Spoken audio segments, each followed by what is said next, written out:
Nah, jika kita berbicara tentang Metro TV, tentang Nasdem, ke arah pendukungnya Bapak Anies Baswedan, kita lihat nih video satu ini. Rory.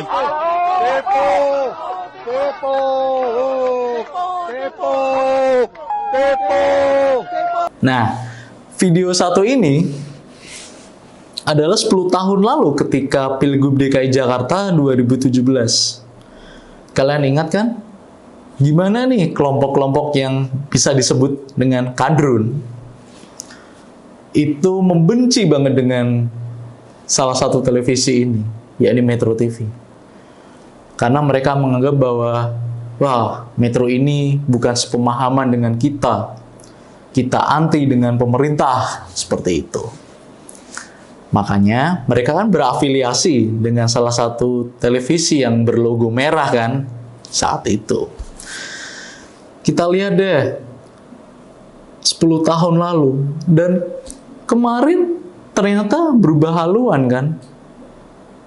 Apakah para kadrun ini akan menjilat Om Brewok yang sekaligus televisi yang dahulu mereka benci?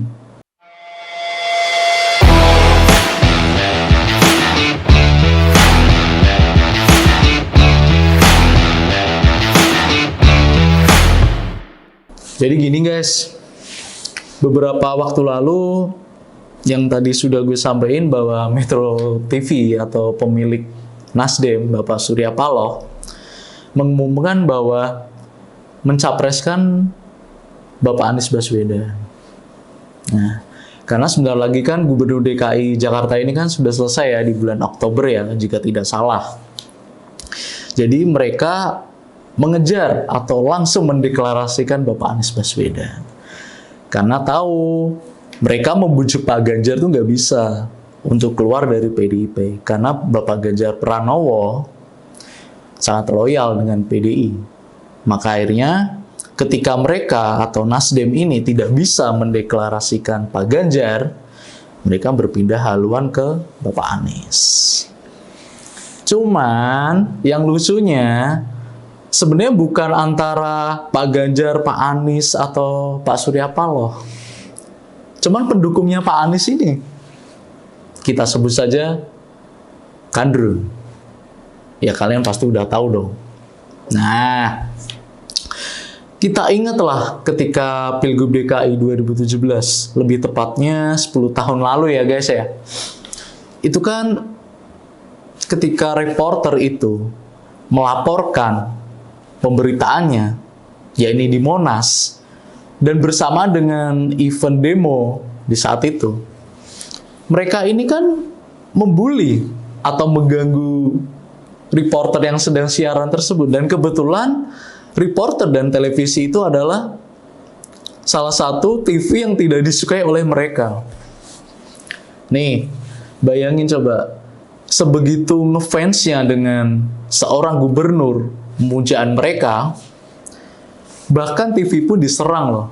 Karena mereka tahu Metro TV ini kan sangat lebih condong memberitakan hal-hal positif tentang pemerintahan. Nah, berjalan ke 2022, ketika Bapak Surya Paloh yang sekaligus pemilik Metro TV mendukung Bapak Anies Rashid Baswedan sebagai capres. Gimana nih Drun, perasaan kalian? 10 tahun membenci Metro TV, sekarang menjilat Om Brewok. Seru kan? Jadi gini Drun, politik itu jangan dibawa baper dong. Jangan dibawa juga terlalu fanatik.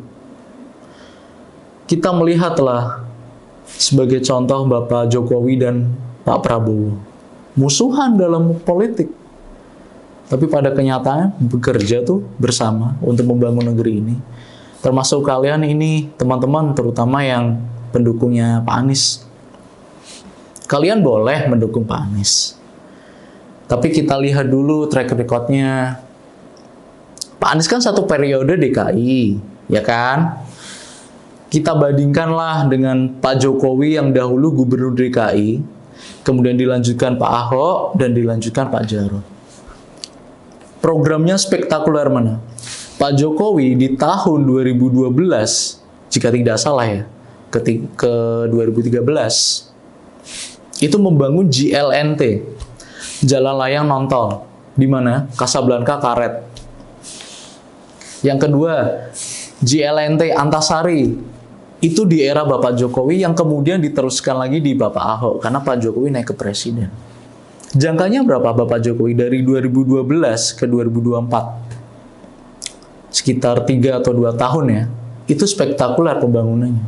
Kemudian pembangunan JOR, Lingkar JOR, perluasan Lingkar JOR, kemudian perluasan Jalan Tol Desari, Depok Antasari, yang dahulu mangkrak diteruskan oleh Pak Jokowi.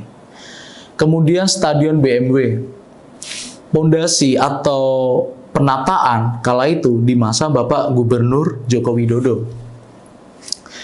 Penyerahan sertifikat tanah untuk ganti lahan masyarakat yang terkena gusuran dari impact Stadion BMW. Berjalan lagi dilanjutkan oleh Pak Ahok, Simpang Susun Semanggi.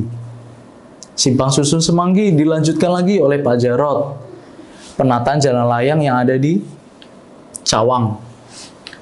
Nah, ganti gubernur lagi di era Bapak Anies. Kita bandingkan, Bapak Anies membangun apa di dalam jangka 5 tahun? Apa? Bongkar pasang Bundaran HI, pengecetan di Lenteng Agung, bongkar pasang lagi JPO. JPO sudah ada tutupan, dibuka lagi kepanasan. Sekarang bikin lagi apa? Perluasan gorong-gorong, sumur resapan. Karena kita ingat dulu Bapak Anies ini kan sangat benci banget kan dengan gorong-gorong. Bahkan di Pilgub DKI dia menyebutkan bahwa kita tidak hanya membersihkan gorong-gorong. Buktinya apa? Masang kan gorong-gorong. Itu Pak, di dalam politik itu jangan berteori Pak. Kita buktikan dengan kinerja. Terus kembali lagi nih teman-teman. Program apa sih yang dikerjakan oleh Bapak Anies? Stadion JIS. Stadion JIS itu adalah program lanjutan dari Bapak Jokowi, Bapak Ahok, Pak Jarot, kemudian dilanjutkan lagi Pak Anies. Jadi secara kasat mata, itu bukan hanya Pak Anies, tapi melibatkan 3 gubernur sebelumnya. Nah, kenapa ya yang gue tanyain itu, Pak Anies ini menggenjot pembangunan. Contoh, Sudirman. Itu di masa akhir jabatan loh. Di masa akhir jabatan digenjot. Jadi kalau kalian pernah ingat cerita Bandung Bondowoso yang mengerjakan Candi Prambanan dalam 1 malam, nah itu Pak Anies. Kenapa nggak dari dulu Pak? Kenapa nggak dari 5 tahun kemarin? Nah 5 tahun kemarin ini kemana? 5 tahun kemarin kemana Pak? Kenapa Bapak kerjakan ketika masa akhir jabatan? Nah, kita bandingkanlah 2 gubernur yang saat ini mencalonkan capres ya atau presiden, Pak Anies, Pak Ganjar. Pak Ganjar mengelola provinsi yang dimana lebih luas dari DKI Jakarta. Itu di dalam 2 periode di awal pemerintahan Bapak Ganjar langsung menggenjot pembangunan loh. Karena di era-era sebelumnya mungkin pembangunannya kurang masif. Sedangkan Pak Anies yang mengelola luas Jakarta itu mungkin hanya seluas ibu kotanya Jawa Tengah ya. Itu pun kadang keteteran, kadang ada bongkar pasang. Kita bandingkan lah. Pemimpin yang bekerja untuk integritas pembangunan dan pemimpin hanya teori. Nah, secara konklusinya gini guys. Pak Ganjar ini kan pilgub. Ketika pilgub, pemilihan pilgub itu, beliau mendesain untuk suatu pembangunan di Jawa Tengah ketika masa pilgub periode pertama. Bangun, terpilih lagi, terbangun lagi. Dan kini Jawa Tengah tahu nggak? Investor yang tadinya ada di Jawa Barat berpindah ke Jawa Tengah. Hyundai, Lithium, semua berpindah ke Jawa Tengah. Sedangkan Pak Anies, beliau selalu mendatangkan pencitraan, teori, bukan pembangunan. Nah, secara intinya, kalian mau pemilih tuh pemimpin yang mana gitu loh. Pemimpin yang mempunyai integritas di dalam pembangunan, atau pemimpin yang hanya teori. Ya, itu saja guys pesan gue, Tiko Saputra di Obo Iki.